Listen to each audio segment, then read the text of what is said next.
Okay. Okay, so good morning, everyone. Welcome to our Tilt Spotlight today, which is um, hosted by Fares Yasser. So thank you to Fares for coming along to share his practice today. The title of the Tilt Spotlight is the Infinite Game Exercise, so helping students to participate in class. So I'm not going to say any more. I'm going to pass over to Fares so that he can give his insights into his work and share his practice. So on that note, over to you, Fares. Thank you. Thank you very much, Laura, for that. Good morning, everyone. Um, my name is Fares Yasser. I am a full-time lecturer at architecture. My master's was in sustainable building engineering. My PhD is on sustainable insulation materials for the UK made of agricultural waste. And I'm just very interested in bringing a more inclusive environment to the classroom. And so this year I had, over the course of the couple of years past, I had a problem where I had a lot of domestic students, but a few international students, and they weren't integrating. And so I came across this some literature that really helped build this idea of an infinite game exercise. And there was perfect literature there for it. But there was also an author that really put all of his blood and sweat into the idea of an infinite game. I'll just share my screen. Yeah, I think you guys can see it now. So basically, if I were to put what was the problem, is that we had a group of domestic students that were integrating with the class, but also a group of international students, specifically French students, that weren't really integrating that much. So what was the solution? Well, bring them together through an infinite game exercise, or an exercise that is built on values, not skills and not knowledge. And we'll come to that in a minute. And just before I start, I'll just show you a very small, short video, 2-minute video of what the infinite game is, just in a jiffy. So I'm a devotee and complete fanatic for the infinite game and having an infinite mindset. And very quickly, just a quick definition so you know what I'm talking about. Dr. James Carson in the mid-1980s defined these two types of games, finite games and infinite games. A finite game is known players, fixed rules, and an agreed upon objective. Football, baseball. There's always a beginning, middle, and an end. And if there's a winner, necessarily there have to be losers. Then you have infinite games. Infinite games are defined as known and unknown players, which means new players can join any time. And you don't necessarily know who all the other players are. You definitely don't know every brewery in the world, you know? The rules are changeable, which means every player can play however they want. And the objective is to perpetuate the game, to stay in the game as long as possible. Turns out business is an infinite game. You know, when Circuit City went bankrupt, Best Buy didn't win anything. They had to keep playing. Companies come and go, and yet the game continues with you or without you. And there's no such thing as winning. Nobody wins business. It doesn't exist. But if you listen to the language of too many leaders, it becomes abundantly clear they don't always know the game they're playing in. They talk about being number one or being the best or beating their competition. Based on what? You know, and I love it when executives come to me and say, you know, we are number one. And I always say, for now, you know? And so the idea of building a company that can survive every single employee in this room after you've long gone, and that company remains true to its purpose, is a very, very powerful thing. A great example is right outside the front door, you know, the Walt Disney Company. You know, the purpose that Disney founded, and they've gone through, you know, trials and tribulations for sure, ins and outs. But for the most part, you know, when they are at their natural best, they harken back to their founding purpose. And I love that. I love that. You know, you asked me, is it essential? I mean, it depends on what kind of company you want to run. If you want a company that can continue to innovate and set the course for what business should look like, define what innovation looks like in your industry long before you're all, you know, long after you're all gone, then build that company.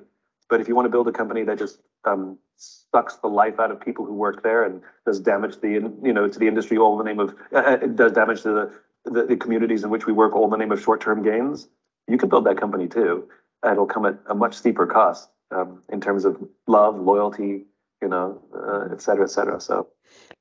So this is something that everyone can resonate with, because if we were to delve into the Infinite Game, it has 5 main principles that you have to take on in your life to actually be an Infinite Game player or an infinite player. First, you have to have a just cause, and you have to have a trusting team, so people you can actually trust and not people who are going to come down on you every time you make a mistake. A worthy rival, that doesn't mean an enemy. A worthy rival can mean someone that works with you and they're your colleague, but you actually look up to them as in, I wish I could be like them in terms of, I don't know, A, B, C, and D, whereas they look at you in terms of X, Y, Z. Existential flexibility, you need to be able to move out of your comfort zone and change your methodologies when need be, even if it means giving up all the progress you've put in already because the method doesn't work. And then the courage to lead. People love to be led, they hate to be managed. There's a very big difference between being led and being managed. Being led means you're taking responsibility and you're clearing the pathway for others to go through, whereas being managed means you're being told what to do and you're being bossed around. And so having that mindset is very important. Bringing it to the classroom is basically asking them, have you ever had an experience where you were an infinite player or a finite player, and how did you feel in both? But before I move on to that, there are structures around what both of them are, and we try to explain that to them to make sure that they're able to resonate. So if you were a finite player in a finite game and you felt like you were either winning or losing, and if you were a finite player in an infinite game, you were feeling frustrated, and this is why that you were feeling it, because you thought you were in a finite game, but when you weren't. You can't be the best at education. You can't be the best at A, B, C, or D, but you can in a simple game like Monopoly. An infinite player, if you are an infinite player in a finite game, you change the rules. And we always have those moments in our lives where like, how come things are done this way? Why can't we do them this way? And COVID actually made us change our minds about a lot of things and the way we teach and the way we learn. And then advancement, when you're an infinite player within a finite game, within an infinite game, you keep on advancing. And so coupling that with the research says that you need to have more or less 5 main aspects to be able to bring people together, whether in a workplace, in a classroom, or even in a lecture hall, or in a program such as a master's or a bachelor's. The first is small group public speaking. The second is bonding through practicing empathy. The third is focusing on eye contact, not notes. The fourth is vulnerability, which builds bridges. And the fifth is self-assurance through a past successful experience. Now, small group public speaking, if you want to improve your self-confidence, you always need to be presenting to a smaller group, not to a bigger group. But if you want to practice your skills, your public skills better, not necessarily your confidence, just your skills of how you move and talk and use gestures, you need to speak to a larger group before moving on to a smaller group. Bonding through practicing empathy. So looking someone in the eyes and showing empathy can create a bond with a person, which gives you the ability to understand how they see things, breaking down the walls of us and them. We don't get this type of bonding when we're talking to an audience or when students are put on the stage and they have to present things to everyone in the classroom. The third is focusing on eye contact, not notes. So eye contact is recognized, sorry for the typos, as one of the main value-based approaches to education. It's a cornerstone to building the correct values-based approach to pedagogy among students and their peers and teachers. Vulnerability affirms the knowledge, skills, and values 3-stage model. And that was the model I was talking about. So any education model you have the knowledge of the subject, you have the skills to deliver the subject, and this differs from business to art to architecture, etc. And then you have the values behind these knowledge and skills. And then vulnerability builds bridges. So sharing our true authority exposes our limitations. The fact of the matter is, people usually do not want to speak in class, and students don't want to integrate or don't want to even share their ideas because they're afraid of showing how much authority they actually have in a given subject or a given area or in a given time. But when people are able to be vulnerable and say, hey, this is how much I control of this aspect in my life, or of this is how much I know about this subject, and they're able to be open about that, this is actually the gateway for them to share and to participate more in class, especially when the teacher does it. When the teacher shows that they're, I don't want to say a know-it-all, but like they have borders that people cannot cross or cannot pass through, it also reinforms the understanding for students that they should not be vulnerable. And the last is self-assurance through a past successful experience. People who usually desire control in any moment or in any given situation will usually remember a situation where they were successful, where they were able to thrive, where they were able to bring their best to the table. And this is the best way to actually plant a sort of confidence in students that find it very difficult to participate because they don't find themselves as very competent. So before we get into the main structure of the exercise and how we structured it to include both these values and the infinite game, I really need to stress one thing. Give it time, study them well, all of your students, and then pair them strategically.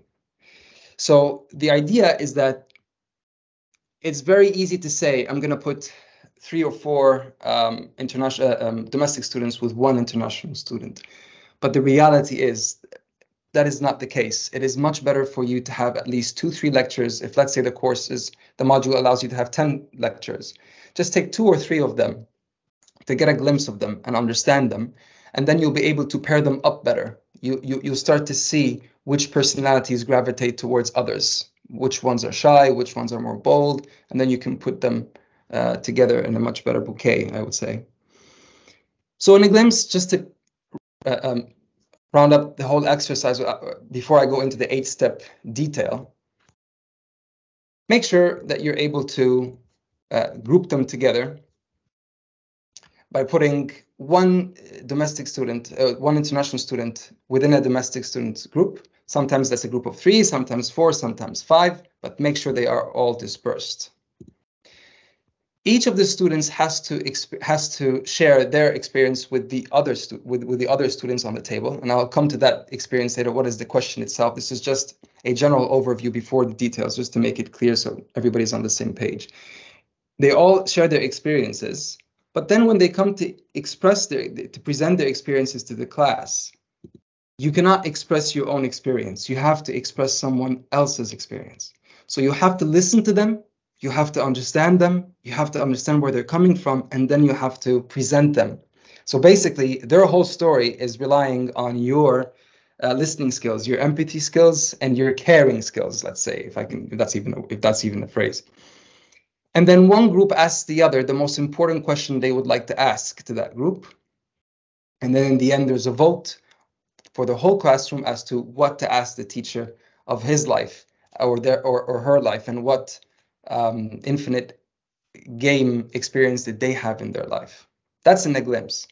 But in 8 detailed steps, number 1 comes the question. And the question is, what problems or promising events students faced or did you face in different work and educational settings that hindered a sustainable environment in the mentioned institute or workplace?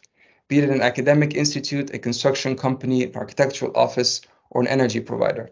So basically, what issues did you have that prevented you from feeling that you're working in a sustainable environment, both a moral sustainable environment, a teamwork sustainable environment, but also sustainable in terms of the environment as well and energy usage? That would be the first step. The teacher would then brainstorm with them for around 5 to 10 minutes, quick brainstorming on the wall, so they can feel that everything is becoming more familiar, that it's not a very intangible subject, that is something we can all relate to. Then we would group them together, and there's a reason why we group them before step number 4, which is to actually watch the lecture. And I put a link to this. It's only a 25-minute lecture, but it is one, I promise you, I don't think you will ever regret watching. And it's funny, it's beautiful, it makes you cry, it's just lovely. I think everyone can resonate at some level. When you put them in groups, is because they need that time to start to become comfortable in that new group that you just put them in. So when you put them in new groups and they're watching a lecture for 25 minutes, they start to settle down and they start to feel a sense of bonding before the exercise actually takes place, rather than making them watch the lecture and then throwing them off the plane with a parachute. Okay, so here's your new group. No, they actually built something while sitting together and getting to read each other's body language, etc. Step number 5 you will let them discuss amongst each other, and they will share one experience. So either they will talk about a time where they had to practice existential flexibility, or a time where they had to face a worthy rival, or they thought they were facing an enemy, but they were actually a worthy rival, or a time where they had to lead or had to be led, and how they remember how it really affected them and how it changed their lives towards something that's much better if they were led, or something much worse if they were managed. And a just cause, how they changed their mindset or their paradigm shift over time regarding something, regarding academia or otherwise. And then they would have to present each other, and they'd have to present without reading notes. So they'd have to have really listened to each other and really understood each other's stories. And then they would have to decide amongst them, each group, what question do they want to ask the other group, and it's just one question. So there's a sense of community, and also bonding through making an informed decision as to what one single question will be asked and who's going to ask the question. And in the end, it's the teacher's turn. That is the icing of the cake. They have to also share their experience, and they have to clarify beforehand that in the end, you get to ask me a question as well, so that they feel that, oh, it's not just us that are being vulnerable, it's our teacher as well. So the figure that we see as the most prominent in our classroom, or the most knowledgeable in our classroom per the given subject, also has their issues, also had their problems, and they had to overcome it. And as much as the exercise seems like it might be a bit simple, or it might be out of context, but actually it's not, because the results that I got from this, because I had I provided them with a 25 question questionnaire, and they were all very kind to complete it all because they really enjoyed the exercise. And the results I got was that they felt that they could participate more in class, and they felt that English was less of a barrier for them. And that is actually what the rest of the literature shows, which you'll see in the exercise itself that's been published on the National Reform. You'll find that most of the time they have a problem with ambiguity, because they feel that they don't have enough ambiguity when they're participating in class, but just discussing life and issues they had in their personal lives gives them enough ambiguity where English does not become a barrier anymore, or their accent doesn't become a barrier anymore. And then they feel that they've actually built a community, and so they are accepted already.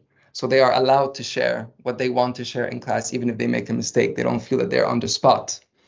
And then the third is that they actually feel that their being an international student is actually in their favor, that they've actually been able to come this far and leave their comfort zone, and they've overcome these challenges in their life because they mentioned the 5 different aspects of the infinite game. And so this is just one more challenge that I'm succeeding at, and hey, why not then participate and make the best out of it? So this was more or less their feedback from the questionnaires, the questionnaire results. Thank you very much. I hope that was clear enough, and I'd love to take your questions. Thank you, Faris. That was really interesting. And also, I think if you could share, did you say there was the lecture that you were able to share with us, the recording? You said there was yes, something that we could watch. The recording is in the exercise itself. So if you open the PDF, I'll provide a link. Yes. I'll put it up now in the slideshow, and I'll also provide a link in the chat.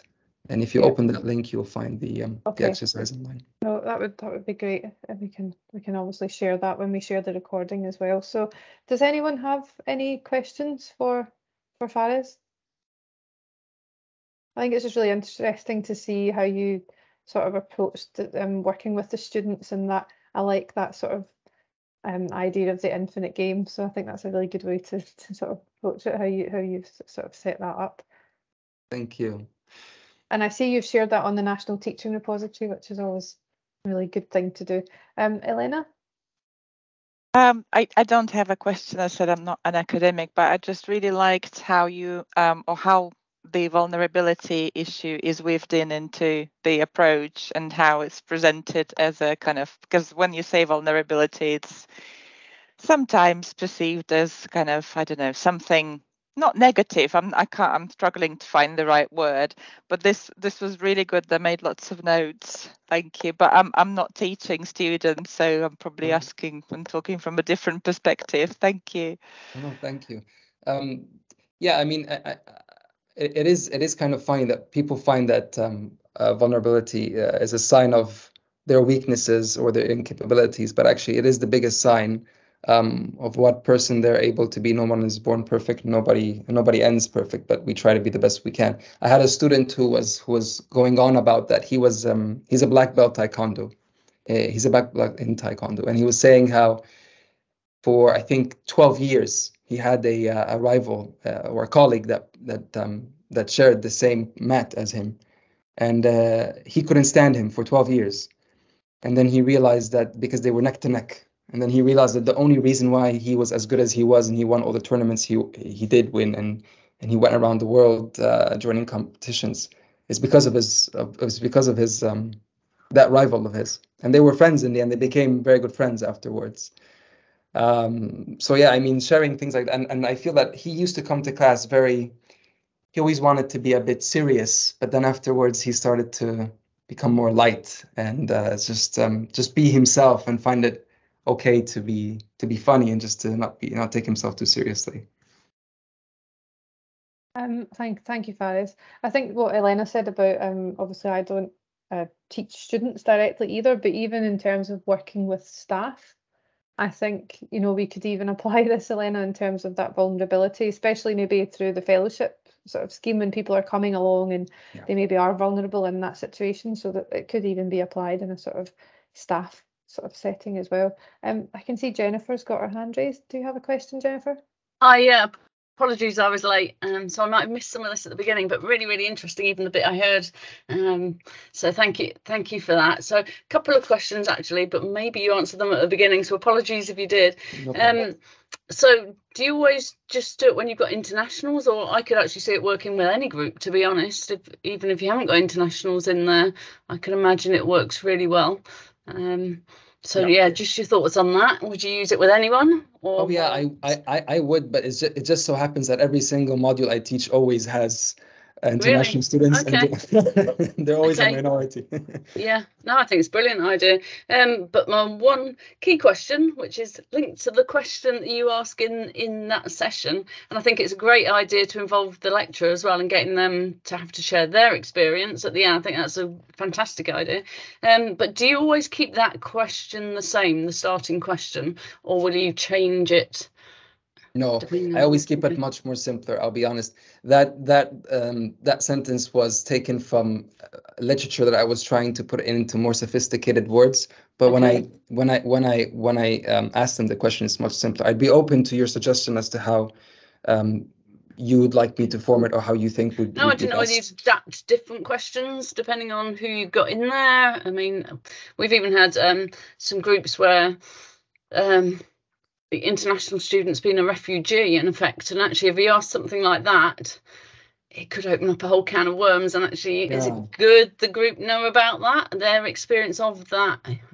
Part of me thinks yes it is, and they should understand that these people have come a long way to get where they are now in and their lives being very different to our Western life over here, I would say. Until they appreciate that, then it wouldn't fit in, but actually it could cause someone to get quite upset, would be my worry if I open that sort of question up. So I wonder if you adapted, because we know a little bit of their background, not the ins and outs, but we do get an idea of their backgrounds and things. If we had someone like that in the group, I probably would think, is this actually suitable? And maybe adapt that question, but I can see you can adapt it. I always try to make it clear at the beginning that obviously you do not need to share something you do not think is shareable, or something that is too intimate for you. You don't want to share, that's fine.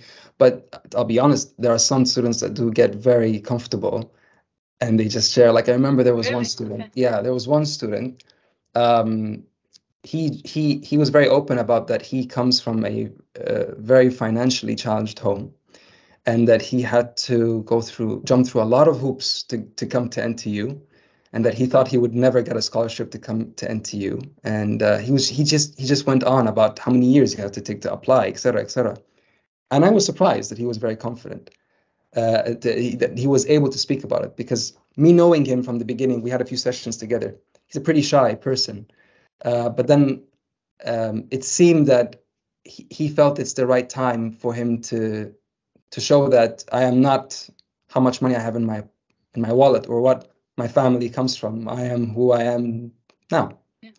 And yeah, amazing. He was willing to share that. And then, yeah, I like the idea that someone else tells the story in effect, because then I guess it takes a bit of the emotion out of that for the person involved. It's maybe not quite so difficult if someone else is saying it.